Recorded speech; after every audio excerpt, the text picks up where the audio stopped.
Then hello, welcome to RVN Music.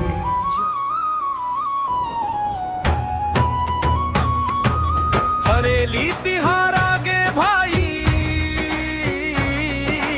आगे भाई, आगे भाई।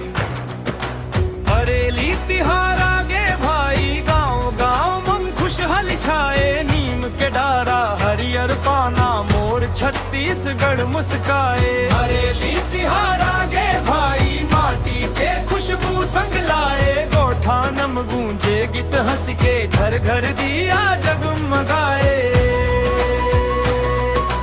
बिहनिया ले उठ के दाई, आंगन लाली पे सजाए। गिया बैला के सिंग सजा के, तेल फूल चढ़ाए। नांगर कुदारी हंसिया संग, खेती के औजार पुजाए। धरती दाई के अचरा मन, सबो मिल के शीश नवाए। और संगी नाचर संगी, मांदर के ताल बजाए। हरेली के हरियर नारा, मन छत्तीसगढ़ मुस्काए।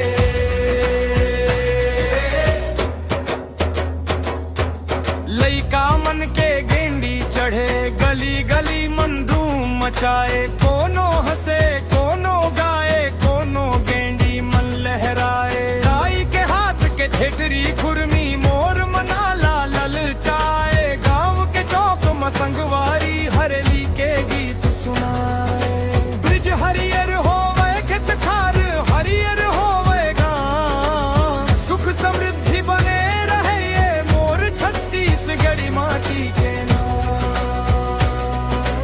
अंतिम कोर्स हरेली तिहार आगे भाई, खुशियां के संदेशा लाए। मोर माटी मोर संस्कृति, दुनिया भर मन मान बढ़ाए। हरेली तिहार आगे भाई, गांव गांव मन खुशहाली छाए। मांदर बाजे ढोल बाजे, जे हो छत्तीसगढ़ महतारी। हरेली तिहार आगे भाई, माटी के खुशबू संग लाए। गोठानम गूंजे गीत हंस के, घर घर दिया